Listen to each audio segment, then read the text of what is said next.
तभी वहाँ पर लाड़ो के दोनों बच्चे आ गए।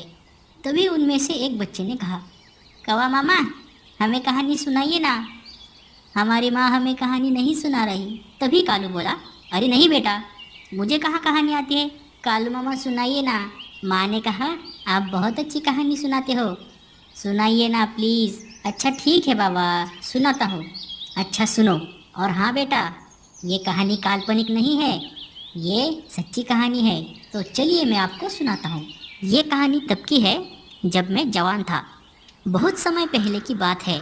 एक वन में एक विशाल बरगद का पेड़ कौवों की राजधानी था। हजारों कौवे उस पर वास करते थे। उसी पेड़ पर कौवों का राजा मेघवर्ण भी रहता था।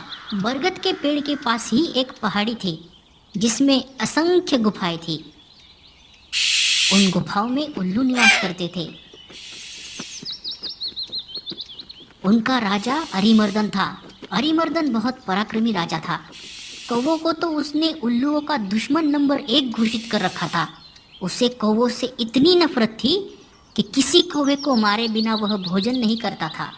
जब बहुत अधिक कौवे मारे जाने लगे तो उनके राजा मेघवर्ण को बहुत चिंता हुई। उसने कौवों की एक सभा इस समस्या पर विचार करने के लिए बुलाई।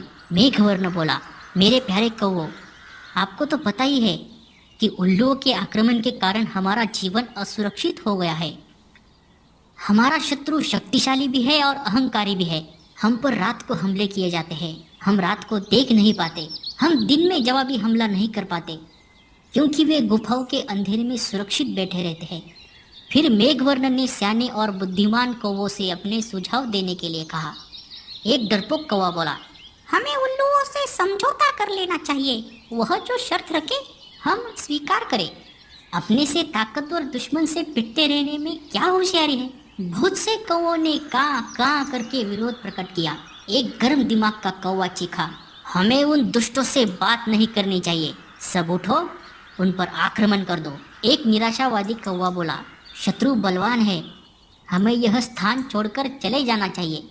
सियाने कौवे ने सलाह दी, अपना घर छोड़ना ठीक नहीं होगा। हम यहाँ से गए तो बिल्कुल ही टूट जाएंगे। हमें यही रहकर और पक्षियों से सहायता लेनी चाहिए। कौवों में सबसे चतुर व बुद्धिमान कालू नामक कौवा था, जो चुपचाप बैठा सबकी दलीलें सुन रहा था।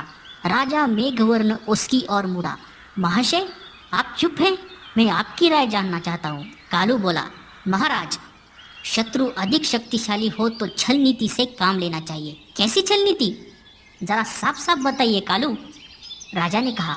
कालू बोला, आप मुझे भला बुरा कहिए और मुझ पर जानलेवा हमला कीजिए। मेघवर्ण चौंका, यह आप क्या बोल रहे हैं कालू। कालू राजा के पास गया और धीरे से उनके कान में बोला, छल नीति के लिए हमें यह नाटक करना पड़ेगा। हमारे आसपास के पेड़ों पर उल्लू जासूस हमारी इस सभा की सारी कार्यवाही देख रहे हैं। उन्हें दिखाकर हमें फूट और झगड़े का नाटक करना होगा। इसके बाद आप सारे कौवों को लेकर पास वाले पर्वत पर जाकर मेरी प्रतीक्षा करें। मैं उल्लुओं के दल में शामिल होकर उनके विनाश का सामान जुटाऊंगा, घर का भेदी बनकर उनकी लंका ढाऊंगा। फिर नाटक शुरू हुआ। कालू चिल्ला कर बोला, मैं जैसा कहता हूँ वैसा कर राजा के बच्चे, क्यों हमें मरवाने पर तुला है। मेघवर्ण चीख उठा, गद्दार, राजा से ऐसी बदतमीजी से बोलने की तेरी हिम्मत कैसे हुई। कई कौवे एक साथ चिल्ला उठे, इस गद्दार को मार दो। राजा मेघवर्ण ने अपने पंख से कालू को जोरदार छापड़ मारकर पेड़ से नीचे गिरा दिया और उसने घोषणा की, मैं गद्दार कालू को कौवा समाज से निकाल रहा हूँ। अब से कोई कौवा इस नीच से कोई संबंध नहीं रखेगा। आसपास के पेड़ों पर छिपे बैठे उल्लू जासूसों की आंखें चमक उठी। उल्लुओं के राजा को जासूसों ने सूचना दी कि कौवों में फूट पड़ गई है, मारपीट और गाली गलौज हो रही है। इतना सुनते ही उल्लुओं के सेनापति ने राजा से कहा, महाराज, यही मौका है कौवों पर आक्रमण करने का। इस समय हम उन्हें आसानी से हरा देंगे। उल्लुओं के राजा अरिमर्दन को सेनापति की बात सही लगी। उसने तुरंत आक्रमण का आदेश दे दिया। बस फिर क्या था, हजारों उल्लुओं की सेना बरगद के पेड़ पर आक्रमण करने चल दी, परंतु वहां एक भी कौवा नहीं मिला। मिलता भी कैसे। योजना के अनुसार मेघवर्ण सारे कौवों को लेकर पास के पर्वत की ओर कूच कर गया था। पेड़ खाली पाकर उल्लू के राजा ने थूका, कौवे हमारे सामना करने की बजाय भाग गए। ऐसे कायरों पर 1000 थू। सारे उल्लू हु हु की आवाज निकालकर अपनी जीत की घोषणा करने लगे। नीचे झाड़ियों में गिरा पड़ा कालू कौवा सब देख रहा था। कालू ने का की आवाज निकाली। उसे देखकर जासूस उल्लू बोला, अरे यह तो वही कौवा है जिसे इनका राजा धक्का देकर गिरा रहा था और अपमानित कर रहा था। उल्लुओं का राजा भी आया। उसने पूछा, तुम्हारी यह दुर्दशा कैसे हुई? कालू बोला, मैं राजा मेघवर्ण का नीति मंत्री था। मैंने उनको नेक सलाह दी कि उल्लुओं का नेतृत्व इस समय एक पराक्रमी राजा कर रहा है। हमें उल्लुओं की अधीनता स्वीकार कर लेनी चाहिए। मेरी बात सुनकर मेघवर्ण क्रोधित हो गए और मुझे फटकार कर कौवों की छाती से बाहर कर दिया। मुझे अपनी शरण में लीजिए। उल्लुओं का राजा अरिमर्दन सोच में पड़ गया। अरिमर्दन के नीति सलाहकार ने कान में कहा, राजन, शत्रु की बात का विश्वास नहीं करना चाहिए। यह हमारा शत्रु है, इसे मार दो। एक चापलूस मंत्री बोला, नहीं महाराज, इस कौवे को अपने साथ मिलाने में बड़ा लाभ होगा। यह कौवों के घर के भेद हमें बताएगा। राजा को भी कालू को अपने साथ मिलाने में लाभ नजर आया। उल्लू कौवे को अपने साथ ले गए। वहां अरिमर्दन ने उल्लू सेवकों से कहा, कालू को गुफा के शाही मेहमान कक्ष में ठहराओ।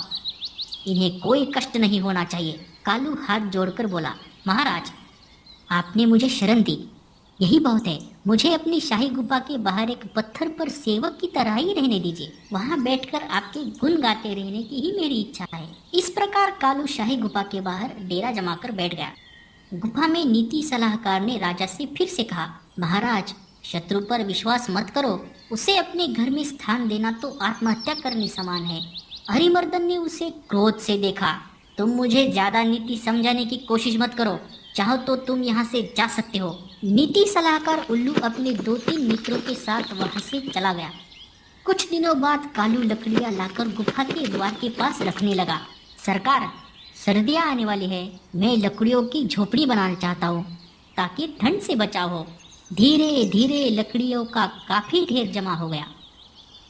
एक दिन जब सारे उल्लू सो रहे थे तो कालू वहां से उड़कर सीधे पास वाले पर्वत पर पहुंचा, जहां मेघवर्ण और बाकी के कौवे उसकी प्रतीक्षा कर रहे थे। कालू ने कहा, पास वाले जंगल में आग लगी है, वहां जाकर एक एक जलती हुई लकड़ी अपने चोंच में उठाकर लेकर आओ। कौवों की सेना चोंच में जलती लकड़ियां पकड़ कालू के साथ उल्लुओं की गुफा में आ पहुंचे। कालू द्वारा ढेर लगाई लकड़ियों में आग लगा दी गई। सभी उल्लू जलने या दम घुटने से मर गए। राजा मेघवर्ण ने कालू को कौवा रत्न की उपाधि दी। तो बच्चों, क्या सीखा आपने इस कहानी से? कौवा मामा, आप ही बताइए ना। इस कहानी से हमें यह सीख मिलती है कि शत्रु को अपने घर में पनाह देना अपने ही विनाश का सामान जुटाना है। अब चलो